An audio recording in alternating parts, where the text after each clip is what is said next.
Kayo mga Pinklawan, Dilawan, Pro Kapamilya, Makabayan Black at NP Vlogger, kailan ba kayo titigil? Ha? Gusto mo ipa-impit si BP Sara ha? Sige. Sige, mag-rally kayo. Walang Diyos ang maniniwala sa inyo, putang ina mo.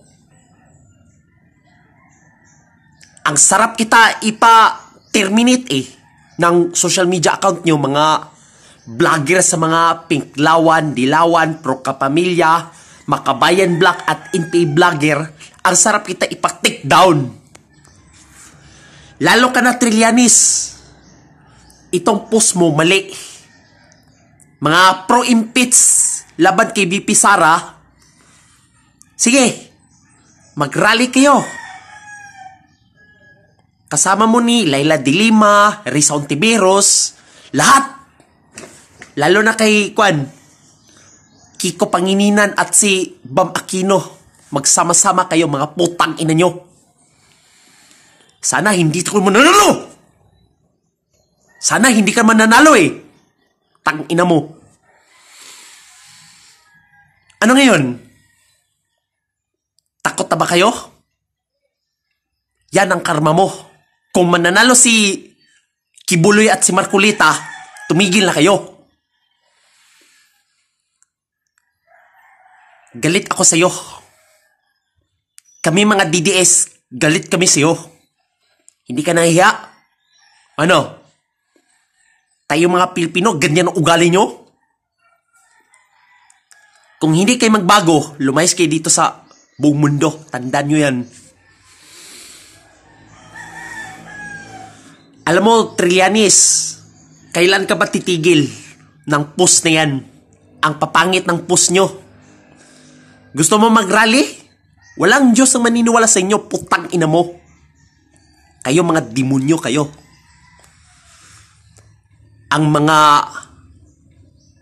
kasabwat sa mga Lucifer, kagaya ni Martin Romualdez. Diba? Yon ang problema sa buong Pilipinas at sa buong mundo. Walang Diyos ang maniniwala sa inyo, mga Pinklawan, Dilawan, Pro Kapamilya. Walang Diyos ang maniniwala sa inyo. Pwede ba? Huwag kang magdasal-dasal dyan. Kayo mga demonyo kayo. Tang ina mo. Diba? Kami mga DDS, may Diyos.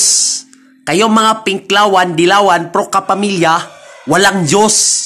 Walang maniniwala sa inyo, putang ina mo. Nakaraang Lunes, anti-rally sa, Inglisan ni Cristo.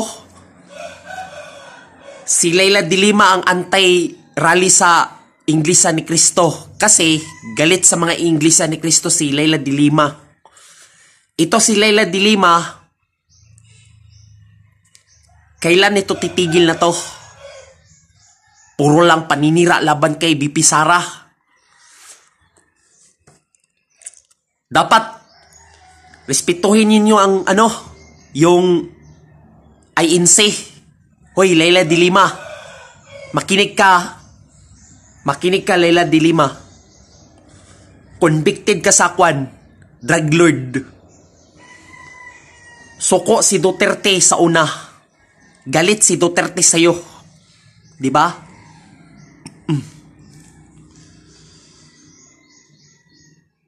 Kayo, mga Pinklawan, Dilawan, Pro Kapamilya, matigas kayo ng ulo nyo.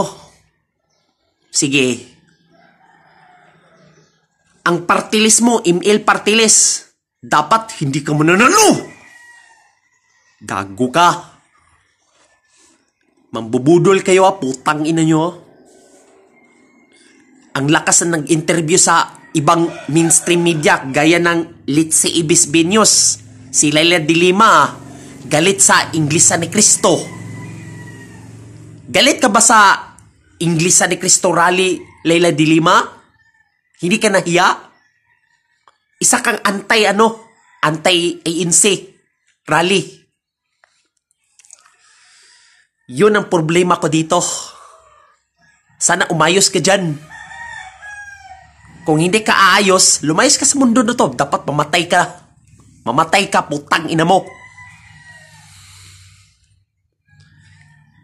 Ang account ni Laila de Lima, ang sarap kita i-take down. Kasama ni Trillanes, Bam Aquino, Kiko Pangilinan, Risa Ontiveros, Liberal Party na FB page at lahat ng social media at YouTube channel. Ang sarap kita i-take down. Ako mismo ipa-report ha. Kami mga DDS, galit kami sa'yo. Gusto ko, Team Duterte ang gusto ko mananalo. Ang Team Marcos at Team Liberal Party, walang mananalo, putang ina mo. Dapat magbago na kayo. Tumigil na kayo, please lang. Kung ayaw mong magbago, lumayas ka sa mundo. Ha? Masyado na kayo. Tayo mga Pilipino, ganyan ugali nyo. Ang taas-taas ng presyo ng bilihin. Hindi ka naawa sa mga mahihirap. Alam mo, isa ka pa, Martin Romualdez. Isa kang hari ng Lucifer. Mga kongres na Lucifer. Gaya ng buhaya na yan. Kasama mo ni Kwan, si Stella Kimbo. Ano? Lalaban ba kayo? O ano? Sagot! Ang sarap itag sisgawin eh. Subukan nyo ipatik down ng account ko. Subukan nyo. Magkakamatayan tayo. Magdidimandahan tayo.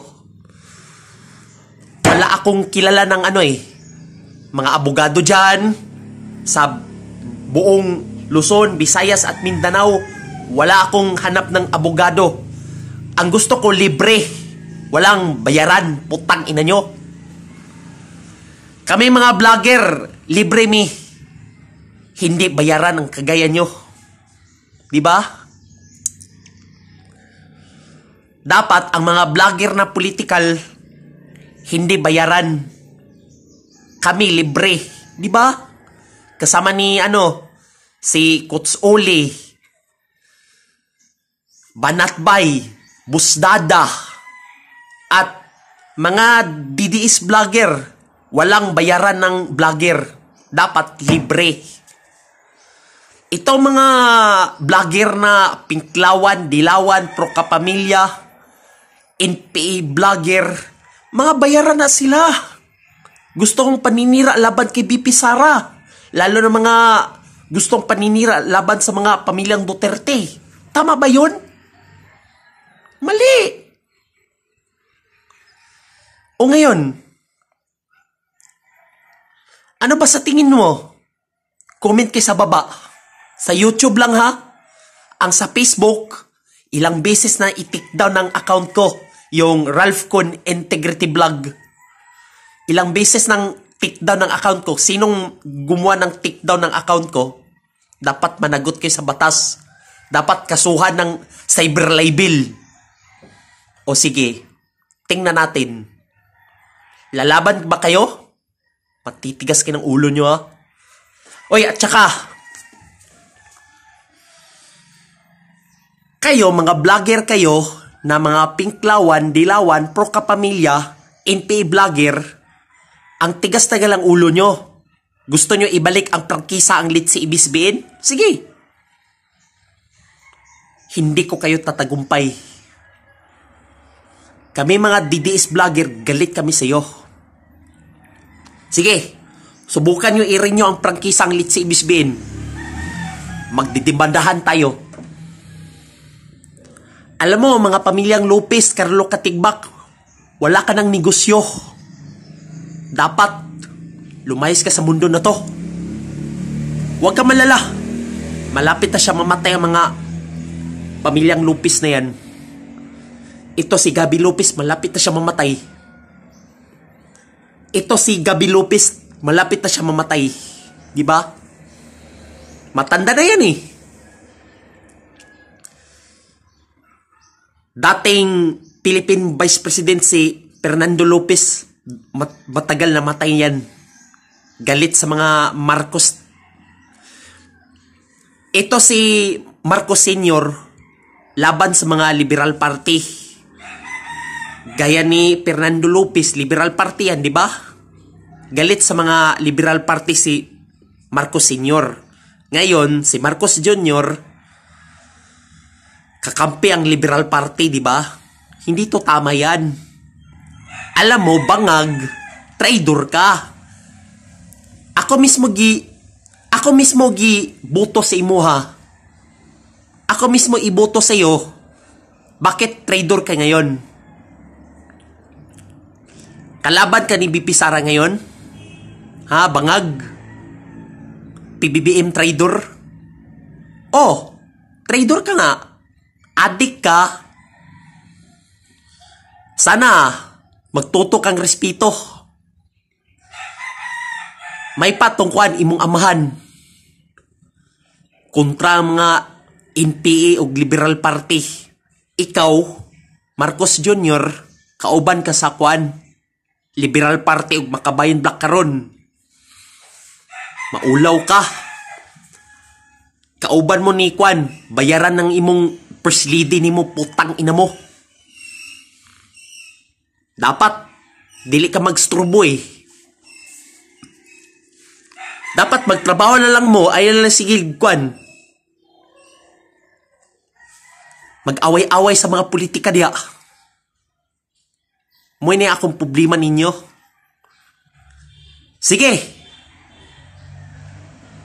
Kamo mga demonyo na Congress, plano gusto i-renew ang Litsi Ibisbin karon? Kami mga DDS vlogger, dili mi mo sugot. Hindi ako papayag dyan. Kasi, itong kumpanyang Litsi Ibisbin na yan, ayaw magbayad ng tamang buwis. Ayaw magbayad ng parusa. Lahat. Dapat magbayad kayo. Kung hindi kayo magbayad, ipakulong. Ikukulong ko kayo. Matitigas king ulo nyo. Tandaan mo to mga kababayan ha.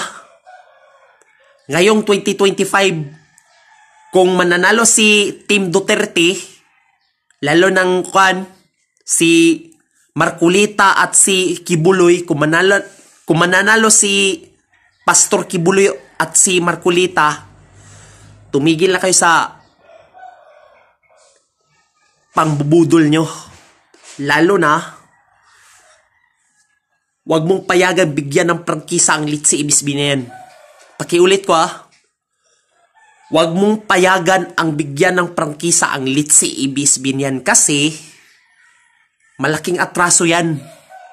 Ang lakas ng loob ng paninira laban kay mga pamilyang Duterte. Wag i-renew ang prangkisa ang Litsi Ibisbin ha. Ang mga pamilyang Duterte, hindi kami papayag. Tang ina nyo. Ang tigas ang ulo nyo. Magbago na kayo. Kung hindi kayo magbago, lumayas ka sa mundo. Ano? Lalaban ba kayo? Bigyan kita ng leksyon. Maraming yes to Ibisbin renewal. Kami mga DDS, no to renewal ang Litsi Ibisbin. Hindi kami papayag dyan. Huwag kayo mambudol. Huwag kayo magnakaw. Please lang, tumigil na kayo. Isa ka pa, Lopez family mo kang pera, wala ka ng negosyo. Tumigil ka na.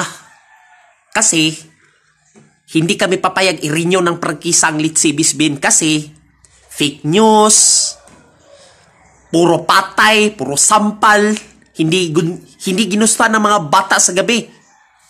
Dapat ilipat sa umaga ang mga heavy teleserye at k-drama. Ibalik ninyo ang mga fantaserye, komediserye at anime sa gabi. Kung hindi mo ibalik yan, magpadimanda tayo. Tang ina mo. Sorry ha.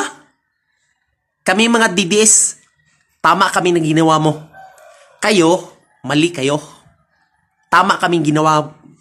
Tama kami yung ginawa namin. Sorry ha. Pakiulit ko ha. Sorry ha, pasensya ka na. Pasensya na kayo ha. Kami mga DDS, tama. Kami mga DDS, tama ang ginagawa namin. Kayo mali. Tama na. Yun ang video ko. Maraming salamat.